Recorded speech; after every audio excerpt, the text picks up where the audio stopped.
Welcome out to another episode of It's All Been Trek Before. This time, suspicions. Yeah, it's a TNG episode.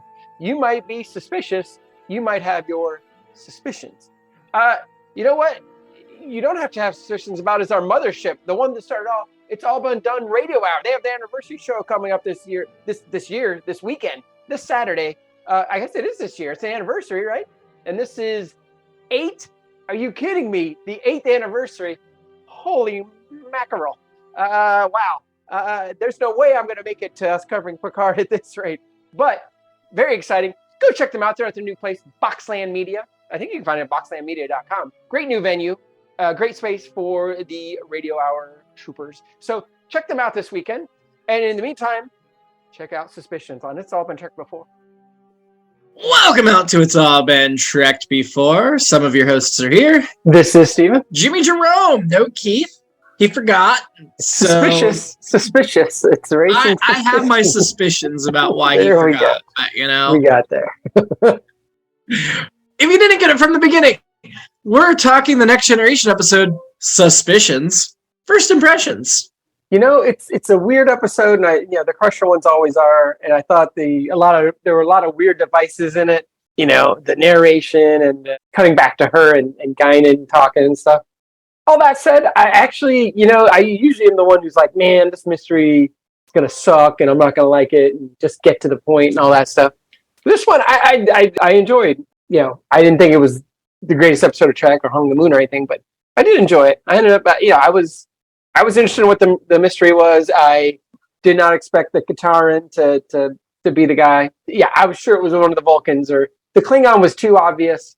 I was sure it was a Vulcan or her husband. So that's what I get for just falling it. I was the one falling into the trope, and it ended up being Kataran. So it was the best Crusher-led episode we've had, but that's not saying much. Yes, that's a low bar. That is a low bar. It wasn't a good episode. I was bored for most of it. Yeah. I think some of the central premise did not make sense. There were a couple things I liked about it. Mm-hmm. I didn't think it was terrible, but it wasn't great, in my opinion. Maybe I liked it less than you. I don't know. We'll see as we dig into it. I think so, but I wouldn't call it great, but I did. I enjoyed it. I wouldn't even call it good, I don't think. At best, middling. Yeah. At best. But, it is what it is. In terms of who I suspected, who my suspicions were, initially I agree with you. My first thought was the Vulcan or her husband. And then I really started, I couldn't decide which one because the Vulcans seemed very cold, so that would make it be, but then the husband seemed kind of hostile. So you're like, well, it's got to be whichever one you least think it is, right? But then after Crusher had that conversation with them, immediately I'm like, okay, which one of the dead people isn't dead? Because, somebody faked a death. I got there before they did. Yeah. Because I feel like we've seen that episode before. But and maybe we just saw it on Deep Space Nine a few weeks ago, right? Right. Yeah. Maybe you're right. We did just. I had not seen this episode before, but I saw I saw the story before, just not this episode. Yeah, that makes a lot of sense. We did just see. I think all the other bells and whistles must have had me distracted, but like I said, I just decided, you know what, it's just going to be the standard trope. I mean, if you were distracted, then the writers and director did their job. So that would be a good thing. It was directed by Cliff Bull, one of our regulars, written by Joe Manoski, who we've talked about before, and Naren Shankar, who was a producer for Star Trek as well as being a writer. He worked on DS9 and the Generations video game, Star Trek Generations video game. Was a story editor for Next Gen for a while and wrote for Voyager as well. So a lot of credits there. These were people that were familiar. His first episode, Next Gen, we saw that he wrote was The First Duty with Wesley last season. Okay. Of the shuttle accident, I believe. Yeah. And then he also wrote The Quality of Life and Face of the Enemy this year, the Troy Undercover episode. Mm-hmm. So I guess maybe it was his job to take those characters that weren't getting attention, like Troy, and write something for them. I don't know. I like the Wesley one. I know I like the Troy one. That's the Romulan one, right? Yeah. Yeah, because that one's... I guess I just like the chaos and the craziness. And I'm not saying either that episode or this one are... Again, I'm not saying they're Balance of Terror or anything, but I definitely enjoy the there's weirdness to both of them, and it's not necessarily weirdness like they're in a weird universe. There's just weirdness about the episode that I actually enjoy. So the DS9 episode he wrote two, but the one we've seen already is Babel. He wrote Babel. Yeah. Or Babel. Yeah. That one wasn't bad. I feel like he must write from or maybe that's just the Star Trek stuff. He's like, I'm going to write something that's very different, not necessarily great, but definitely different from what they do every week. And so I enjoy it. He's got another DS9 episode coming up at the end of season 4. So a while down the road. All right. He only has one Voyager episode. It's a season 1 episode, and it's not one that I think is well regarded. But Next Gen, they made him the story editor for the final season. So he only wrote a couple episodes in the final season, but they must have thought he knew what he was doing enough to promote him in that way. Yeah. But we start out the episode, Beverly's looking tired. She's not dressed as a doctor. She's dressed in my first fashion note right off the bat. I liked her civilian clothes. I wrote, does she look like a Keebler elf? Just a little bit. Coloring, yeah. A little bit. I mean, it's the same off-duty clothes we see so many next-gen characters wear. Yeah. Oh, yeah. But I liked the colors and cut of her specific one, and I liked it. Gates McFadden makes anything work. I didn't think it was drab, but it just did stand out to me like she should be outside a tree. Maybe I was just not in a place to have my, be that focused. I took a decent amount of notes, not a ton, but right off the bat, I was like, not a doctor. When she's like, I'm not a doctor on the ship anymore, I was like, all right, that's a good jump in, a good start.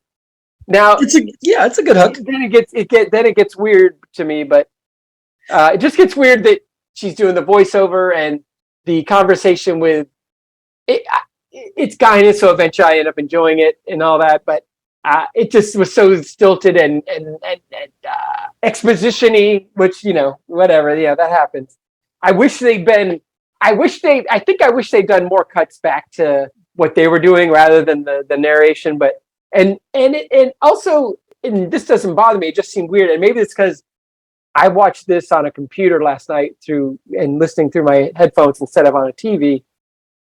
Some of the sounds seemed different, but especially her voiceover sounded gauzy, like detached a little bit. It didn't seem like she was right there talking to Guinan. It seemed like she was in a studio recording it, which kind of took me away too. Again, it's Gates McFadden, so I didn't hate it, but anyway, I think they wanted to set it apart and do something different with it. But the not a doctor was a good hook, even though plot armor, you're like, oh, she'll be a doctor again by the end of the episode. Right. I know she left the show once before, but at this point, this show was so popular, those kind of changes weren't going to come out of nowhere. Right. Yeah, I never feared that she was not. It wasn't a question of if she's going to come back. It was how it's going to happen. Yeah, even had I not known she was in the last season and the 4 films, I would be confident she was fine. Exactly. Guinan's appearance. I love Whoopi Goldberg. Obviously, I love Guinan. Obviously, we've talked about this on many occasions. Bothered me almost immediately and took me out of the story because, first of all, she says she doesn't want to see Dr. Seelar for her tennis elbow, which. What's the matter with Dr. Seelar? I think we have heard very high things about Dr. Seelar a lot. Second of all, whether Bev is a doctor on the ship or not, she is off duty. You go to sick bay, you do not bother her at home for a tennis elbow. Right. That's like the friend that finds out you're a doctor and wants you to look at their wart every time you see him. That is ridiculous, and she's better than that. Right. Well, I guess maybe that, again, this is me missing the setup somehow. I think the whole idea was that she was just, finding an excuse, obviously, to talk to her and get her to tell her what happened and all that stuff. We didn't know that at the time, but yes. Yeah, with everything we know about Guinan, it seems like she would have had an inkling or found out through people in 10 Forward, like what's the real story. But I have a theory about why Guinan's there, but we'll talk about that when we get to the end. Also, right away, I was like, they're still playing tennis in the future. Great, I love tennis. But I figured if they cured the common cold, they cure tennis elbow. But bursitis is a little tricky. Yeah, the seeing the doctor in her off hours, Guinan could come up with something better that's not rude and whatever. Right. And Guinan's like, I don't give an F. I'm just going to come here and talk to him, and I doesn't care if my excuse is flimsy or rude. I'm just why not have Guinan, the doctor so you can talk to me. Yeah, why not have the doctor in 10 Forward getting loaded. Like, I don't have to take care of anybody. Yeah. And then that would have made more sense. I mean, then you have to pay all the extras and stuff, so it could have been a budget. That's true. That's true. But by the end, though, I did enjoy the tennis elbow thing as a bit of where she's like, I've never played tennis. You know, I made the whole thing up. I didn't enjoy that part of it, but that did make me laugh. But that's the end where Crusher gives her a special racket. First of all, I have to think Guinan and Crusher have a relationship more than we've seen on screen, that Guinan feels comfortable enough to come to her quarters in her off hours and seek her out. And I kind of feel like she must have done this before legitimately if Crusher doesn't bat an eyelash, right? Right. You know, Crusher's just so involved with what's going on with her. She's just like, whatever, I'll do it. Guinan's my friend. I'll see her. But the tennis racket at the end, first of all, that was kind of a cool looking tennis racket. I don't know if it actually would work the way she said it would work, but that's neat. Well, and again, this is in the future, so maybe they've found out more than we do now. But my understanding is, like I said, bursitis is more from the repetition. It's not the way you swing the racket or do things. I didn't think that part made sense either. But well, I think treatment for bursitis is rest. Hey, it hurts my elbow when I do this. Don't do that.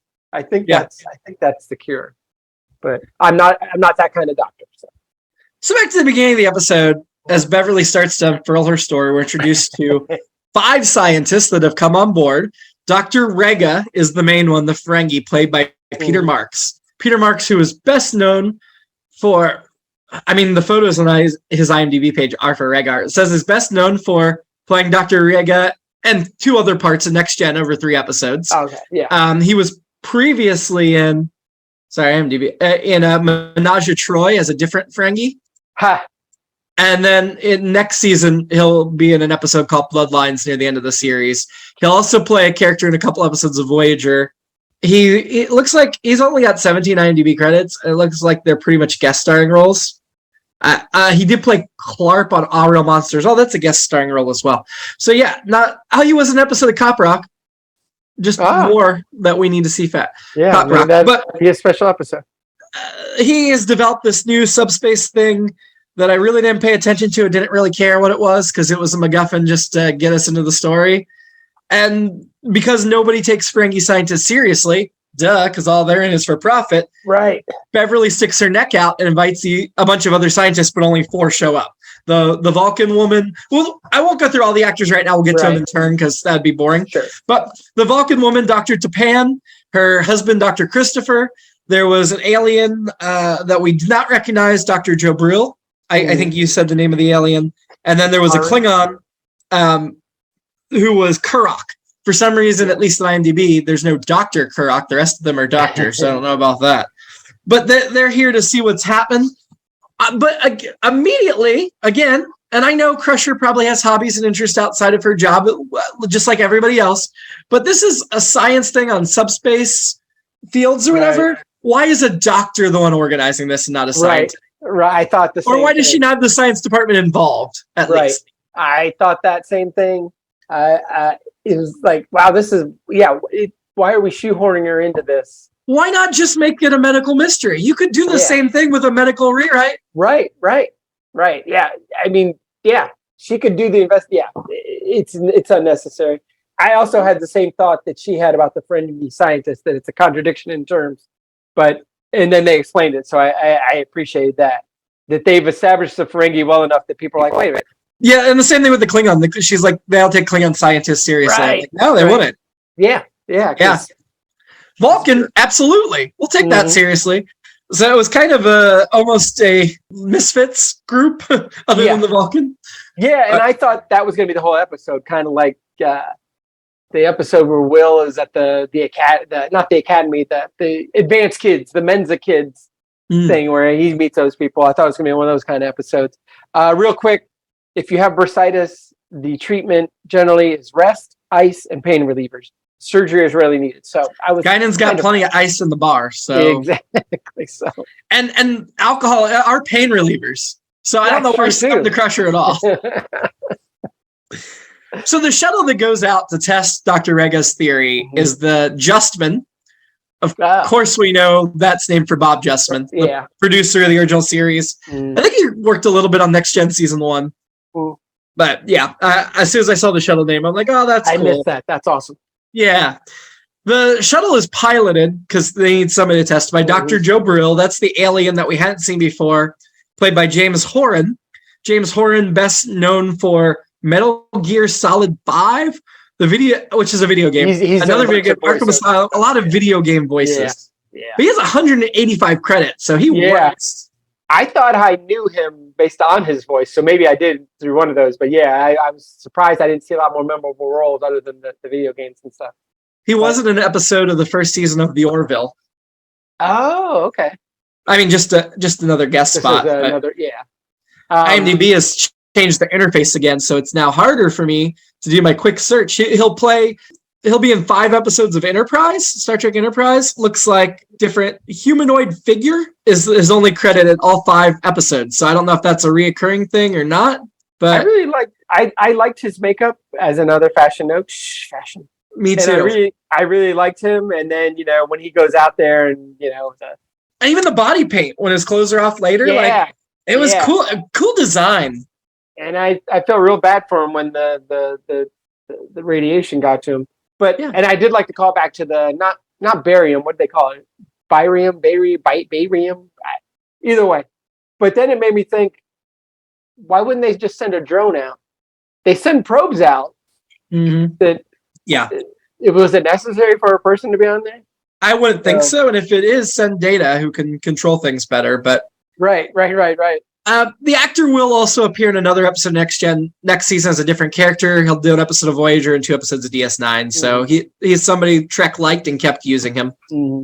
I feel if you get those good guest star alien actors, you can use them more because people aren't going to recognize them anyway. Just put them in different makeup. Yeah. Or Ferengi. They just put him back in Ferengi makeup. Mm-hmm. The pilot, before he dies, I say in quotation marks, says he saw the sun. Yeah. Which is just a hokey. I mean, to me, I was like, oh, is that a clue? Does that mean something? No, it doesn't. It was just a hokey death line. His delivery is very hokey, too. It's a hokey line, and the delivery's hokey, and it's just like, okay. Yeah. Yeah. So then, of course, the scientists are all upset, and Dr. Rhaegar is upset because Beverly says the whole thing's off. He's like, give me another chance. And she's like, no.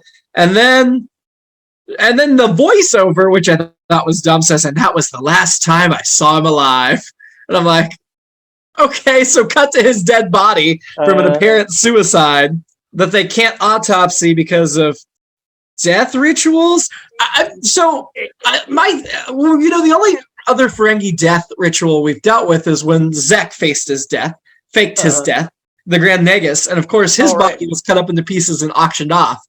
Right. I get why they want to do that with the scientists, but is his family like some Ferengi sect that has actual rituals? Because clearly other Ferengi seem to have no respect for the body whatsoever. Right.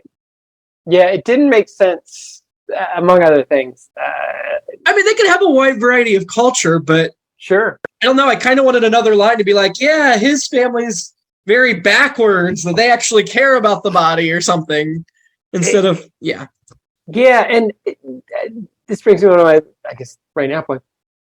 Why is Crusher the only one who's really concerned about this? Like, everyone else just seems like, whatever, get along to get along. Like, you don't see Dr. Salar in there backing her up. Right. Like, why wouldn't... I feel like, not that the other characters are acting insanely out of character, but I feel like somebody else would be like, these people are dying on, if you're Picard or Riker or whoever, people are dying on our ship, but that's not what they wanted the episode to be about. They wanted to be about she's on this crusade like Quincy. Maybe I get ahead of it. No, I think it is this week. I think one of the actors this week was Quincy Irregular, but maybe it's next week. Either way, it was very Quincy in that she was like, no one believes that he died. That he didn't die this way. I know there's something else going on here, other than her assistant, Nurse Agawa. Yeah, and so. She doesn't. Nurse Agawa doesn't necessarily betray suspicions. She just trusts Dr. Crusher. Right.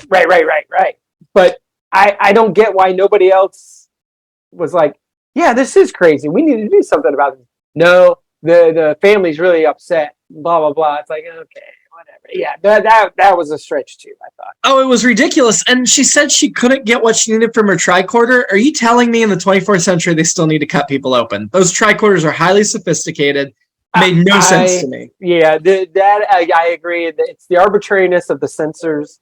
And if you can't get it from the tricorder, do the whole biobed scan. I'm sure that's much more advanced. I did like the way the bed, shrink wrapped, or the tinfoil rolled back when they pulled him out of the in the morgue.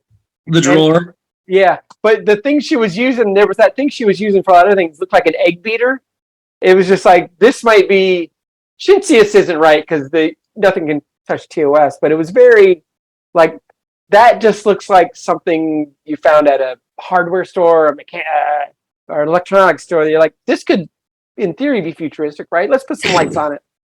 But it looked like an egg beater to me. And she pretended like it was telling her more important things.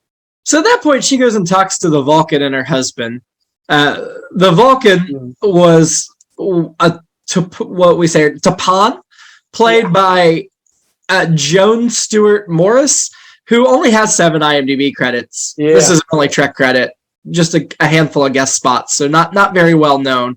And her husband, Dr. Christopher, was played by John S. Regan, who was best known for Earthquake, Quincy M.E., starred as Dr. Robert Aston for 148 episodes, Emerald Point NAS, and The Parallax View. This is his only Trek credit. And actually, this is his last credit on IMDb, even though he wouldn't die for another 20 years. Oh, wow. Yeah, I don't know what he was doing the last 20 years of his life. But so on Quincy, I believe he was like the administrator of the hospital that Quincy worked at. So Quincy was always this crusader, and like, no matter how somebody died, he was like, I don't think this isn't, whatever they were diagnosed with, he was sure it was a murder and he would get to the bottom of it. He was a coroner or whatever. Our friend here, he was the administrator, was like, I don't know, Quincy, this doesn't sound right, and there was a cop that was there, but he was the administrator of the hospital, I believe. And so it's perfect that he's in this episode. It's such a Quincy callback now that I think of it. Yes, he was uptight, bureaucratic Dr. Robert Aston for 144 episodes, 76 to 83. It looks like he was guest starring in things in the 60s, even before the original series was on the air. Yeah. So he wasn't in the original series, but he could have been. Yeah. So yeah, they go talk to them. They cast suspicion on the Klingon, which I didn't see that as them trying to pull anything over on her. I think they're just, whatever. Right. I was excited. The Klingon Kurok, or Dr. Kurok, I don't know, was played by Tricia O'Neill, who you may remember from a previous episode, Yesterday's Enterprise, where she played Captain Rachel Garrett of the Enterprise C. Yeah. So that was her probably best known Star Trek role. She'll also do an episode of DS9 down the road. She's best known for Titanic, where she's just credited as woman, and the Next Generation. And her guest appearances in DS9 and Babylon 5. So I guess maybe because she's sci-fi fans like her. Because Titanic as woman, that's obviously nothing, but it does look like near the end of her career she did a lot of sci-fi guest stars. Even though, of course, she guest starred in other shows like Dallas, LA Law, Dookie Howser, Simon and Simon, all of that stuff. The Klingon actually got into a physical altercation with Beverly, shoves her down. Yeah. I still didn't suspect her, but she's going to talk to suspected murderers, and she's not going to take security with her. Right. Why is she investigating by herself? It makes no sense. And then again, it's a very. I don't know why it took me this long to dawn on me. This is an episode of Quincy. It's Quincy in space. Quincy medical examiner. Yeah. So Beverly does the autopsy anyway. Again, not sure. I mean, she thinks there's got to be some mystery, but of course she doesn't find anything. She says she autopsies both of them, right? The alien and Rhaegar? Yeah. Yeah. How does she autopsy somebody that's still alive? That is definitely a plot hole. Yeah. I think. Oh, yeah. Well, yeah, what was the deal? She cut him open and took out his organs and weighed them and examined them like you do for an autopsy, and then he still lived? Yeah, They didn't say he planted a fake body or anything. That's what I was just thinking. Did they explain it? But I don't think they did. They didn't. They did not. It sounded like it was just that he was hit it or whatever. And then, it just... does not make sense to me. I was pulling out my Next Generation Nitpickers Guide to see if it has any additional information. But suspicions, let's see. Plot oversights. Oh, they said Joe Brill volunteers because he's to pilot the shuttle because he's an impartial observer. Do you really need an impartial observer for the test? All you need to know is if the shuttle survived and if the pilot was still alive. So Dr. Rhaegar could have done it. Yeah, I don't know. They don't mention in here that she did an autopsy on Jabril, but I certainly thought it was. That's neither here nor there. Yeah. But so as soon as she does the autopsy and doesn't find anything, she goes and reports herself and says she's going to accept the consequences. Right. And then it's not clear if Picard fires her or not, because Picard, well, first of all, I give Picard credit for instead of yelling at her, he first says, "So did you find anything?" Or "What did you find?" And then she has to say nothing. And then he's like, "Well, I can't protect you all that much." It just bothered me because we didn't see him say she was relieved of duty or anything, but she just assumes that she's relieved of duty. Yeah. I mean, I guess if she's going to a shuttle for a hearing, then she's probably been relieved of duty. But she's still wearing the uniform, which is, that's very confusing to me. So was she fired or not? I don't know. And this is where she stops her storytelling to Guinan with a third of the running time still to go. Right. And all Guinan basically says is, well, figure it out. And so this is where I have my theory, based on the thing of Guinan at the end saying, "I've never played tennis before." I mean, she could have overheard something in the bar, but what makes more sense to me is Picard is, well, we don't get into it. I think Picard is trying to protect Beverly and is trying to help her. And though she's discouraged and needs a little push right now, I think Picard sends Guinan. They're besties. I think that's why Guinan's there, because Picard's like, I can't directly intervene. You want to do this for me? Yeah, that's not a bad theory. And you're right. Yeah, he doesn't say anything. He just says, he says, "I'm not sure how much I can protect you." She says, "Well, you don't have to. I know what I was doing. I'm prepared to accept it." And then it goes back to her voiceover. You're right. Yeah. Yeah, and also, I'm reading this Nitpicker's Guide now. And Jabril is in the morgue, right? So Crusher decides to take the shuttle out, and she basically goes straight from the morgue to the shuttle. But somehow he pushes himself out of a morgue box, somehow, wanders around to find his clothes with nobody noticing. None of the staff in sickbay notice he's come out and he's looking for clothes, and manages to sneak into the shuttle through a crew where everybody thinks he's still alive. And how did he know that he's dead? And he gets into the shuttle and hides in the shuttle. It makes no sense he's able to accomplish this. And they also, and this is something I did not think. I was thinking, I did write down, like, how did he get clothes and get to the shuttle? That doesn't make sense to me. But that he wasn't noticed on the ship that big with all this crew. Right. But here it points out that he was in the morgue when Rhaegar was killed. So did he sneak out of the morgue once before, kill Rhaegar, and sneak back in? Or how did Rhaegar die? Right. Man, this is But they never state that he killed Rhaegar, but... You're right. They never... So maybe Rhaegar was a suicide? Or did Jabril keep sneaking out? Oh, you're right. Yeah, they never tied that up. Or was it a fake body and he's been out the whole time, which would make more sense for his movements if he had like individual cloaking shield or something. It doesn't make any. No wonder he seemed dead if it was a fake body. When Beverly goes to the shuttle bay, Data's investigating and he's also investigating alone. So why, if they're both investigating alone, why are they not coordinating their efforts? It doesn't make sense. No. Other than that's where they wanted this episode. Riker warns Crusher to go read a good book. Yeah. I mean, I guess Riker had nothing else to do in the episode, so they had to have that conversation, but Riker sure seemed like a terrible friend and out of touch with what was going on there. Yeah, and that's where it goes back to, when I was saying, how come nobody else is concerned? They're concerned about her career. They're not concerned, like, can I help you? How do we figure out what happened here? Like, it seems like most episodes when somebody dies on the ship, they're freaking out. Like, we got to figure out what happened here. In this instance, like, nah. Well, and how many times in the series has one of our main crew been doubted by everyone else for something? At this point, don't you give those best friends of yours the benefit of the doubt and help them? Like, oh, I remember when this happened to me too. So why don't I help you out this time? Right. Yeah. This is why I did not like this episode. I said middling at best because of all of these problems. Well, you're souring me on it, but I will say I was touched by the scene where Agawa called up the autopsy records, and Crusher's like, Yes. I order you not to. And she's like, well, it's a good thing you're not my boss anymore. I enjoyed that as well. And I knew it was coming, but I still liked it. I like that element of I can do whatever I want because I'm not Starfleet. And the other scene I liked is Picard and Crusher when he's like, I know right now you feel like the loneliest person in the world or whatever, which and then the episode goes to pains to demonstrate, but this is when you should get some rest. She's like, I can't sleep. I got to figure out what happened here.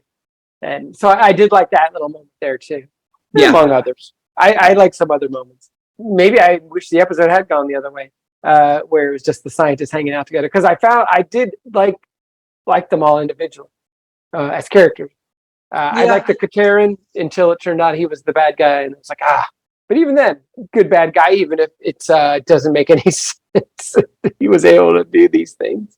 Maybe he can walk through walls, and among other things, and maybe we don't really know what Katerans can do, but we did see Crusher shoot a hole right through him, and he survived that. Oh, so yeah, I guess maybe that explains how he could survive an autopsy. But they did have the talk about how his systems and cells were separated. Are redundant.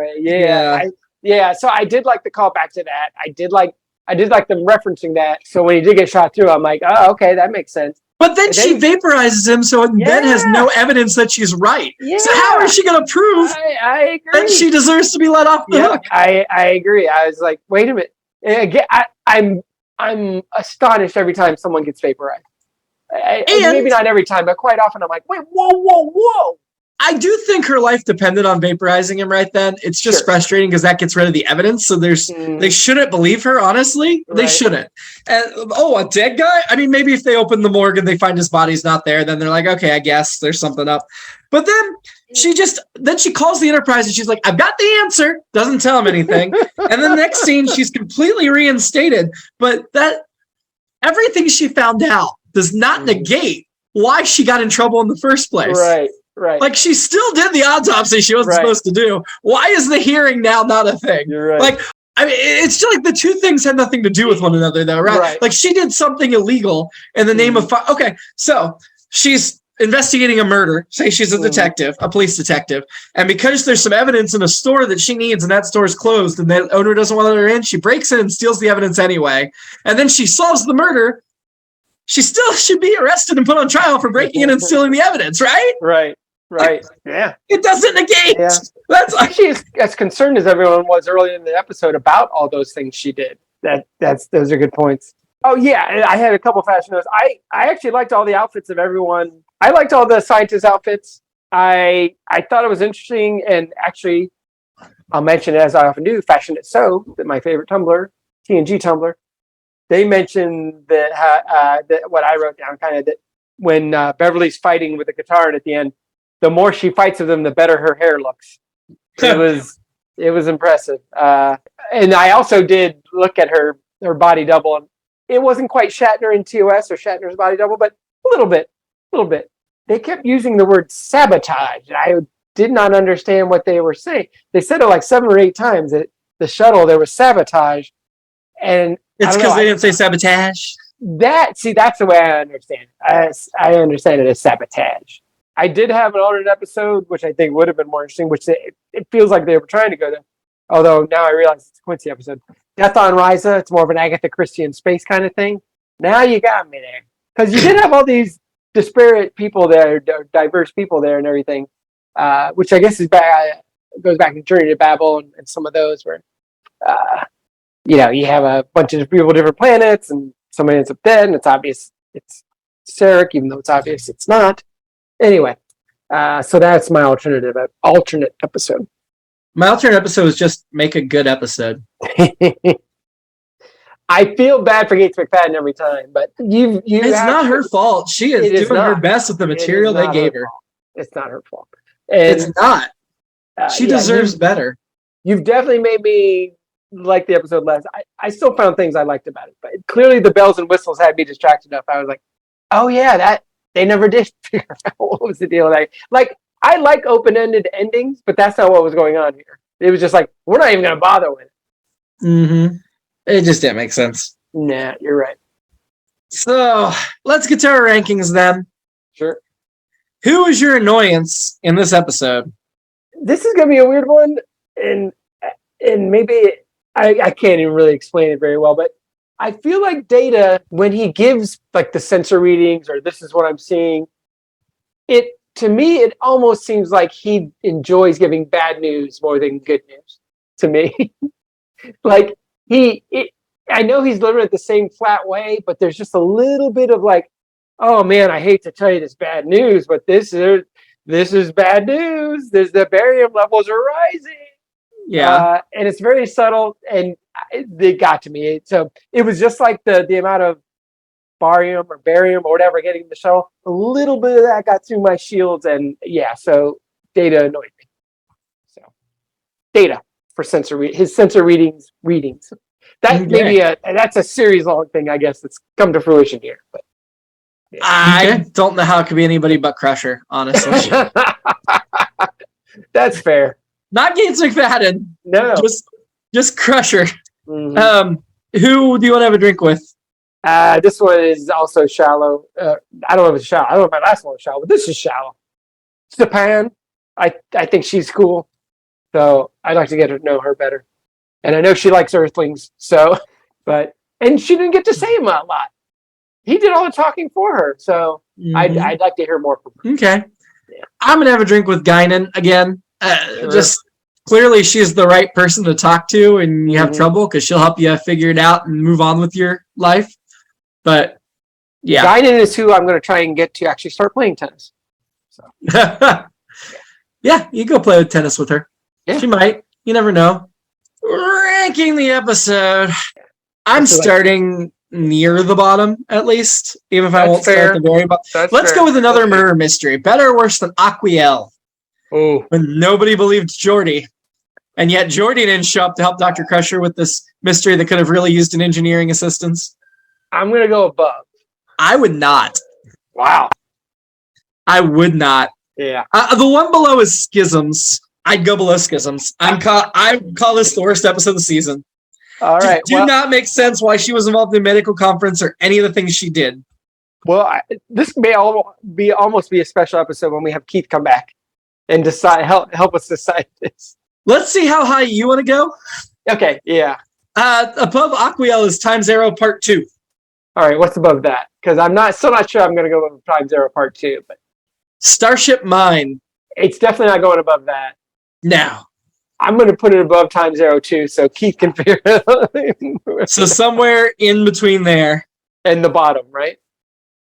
Basically, we're 3 episodes apart right now, so he's got to figure out where it goes in there. Oh, so we're not that far from the bottom. Okay. No, I said the very bottom, and then there are 3 episodes above that you would put it above. Okay, all right. So we got a gap. That will be for Keith to figure out, not for us. Next week, we're going to a moon near Bajor. For progress, Kira must convince an old Bajoran farmer to leave a moon becoming uninhabitable due to mining operations, while Jake and Nog try to trade off Cardassian yamak sauce. I was looking at the IMDb ratings for these 2 episodes. Mm-hmm. It's so badly broken. Suspicions has a 7 out of 10, 7.0 out of 10 rating. Progress is a 6.8 out of 10 rating. Huh. Progress deserves to be at least 3 full points above Suspicions. I'm just going to say. Well, we'll see how I feel.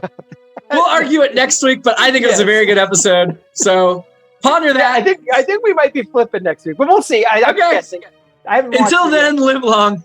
Don't fly too close to the sun or into the sun where you can see it and prosper. We're going to progress, even though we have suspicions about Keith.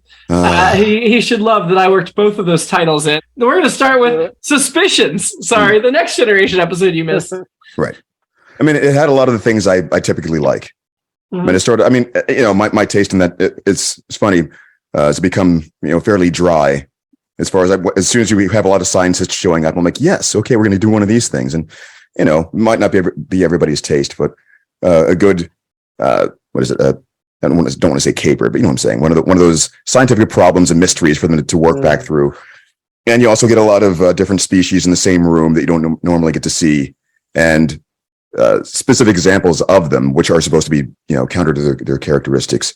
And a lot of Beverly Crusher, for once, sort of helming the episode. I think was probably better than the usual thing that she gets to do, and it kind of made sense. I don't know if if you agreed last week or not, or however long that was ago, 2 weeks ago. But yeah, we didn't care for that episode very much. Oof. We liked having more Beverly, but overall, we need you to rank it because we disagreed on how bad it was, but it's definitely at the bottom. Wow. Yeah, I think I disliked it a little less or liked it a little bit more. You did. Keith. Steven wanted to put it 4 from the bottom. I wanted to put it at the very bottom of the season. Good Lord. I caught like a couple of this is what happens when you're glaring holes. I might have talked you out of some of it, but none of it made sense. The whole premise that the doctor is holding a meeting on something that's not at all her area of expertise and has no knowledge of, and then just how did the guy that was dead move through the ship and get on the shuttle and everything without being noticed? It was ridiculous. It was super unbelievable and awful. And I've read some things that explained it a little bit, but what it did, and it was my people at Fashion It So, my favorite Tumblr, although the actual Tumblr name is STTNG Fashion on Tumblr, but they still couldn't explain how he killed the Ferengi. Yeah. So they were, let's see. Where was the Ferengi found when he was dead? I don't remember now. In the lab, wasn't it? Well, they thought he was dead, so he could just, go back and forth between the morgue and do it. And walk those hallways without being seen? Possibly. I don't know. There's got to be a way. That's not the most glaring hole for me was that they didn't bother trying to explain why a live pilot was necessary. Mm-hmm. Why you couldn't send a drone or a dummy or even just data to do it. Yep. And they could have just some token explanation would have been fine.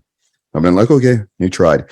The other stuff though, damn it, I'm liking it less now. Yeah, Jimmy definitely made me like it.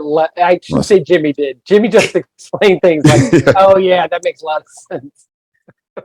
So I guess, Keith, our question is, how far down should it go? So, for instance, would you consider it better or worse than Time's Arrow Part 2? Man, it's worse because it I don't know. At least Time's Arrow had a lot of crap going on, and this is nostalgia bias, I think. Uh-huh.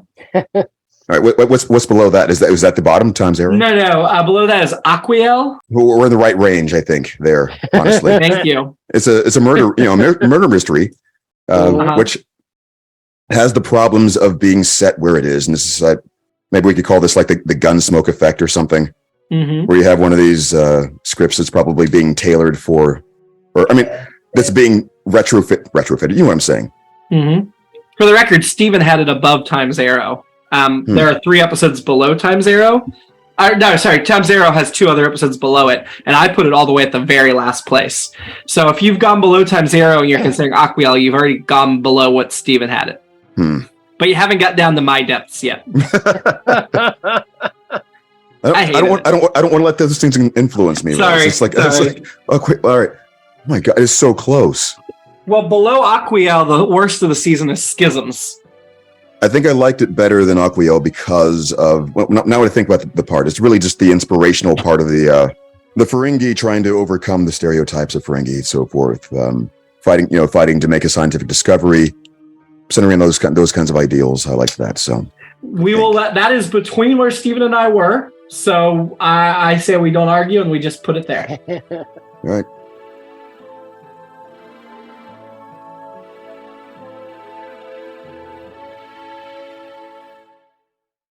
It's All Been Done presents Who's Got the Time?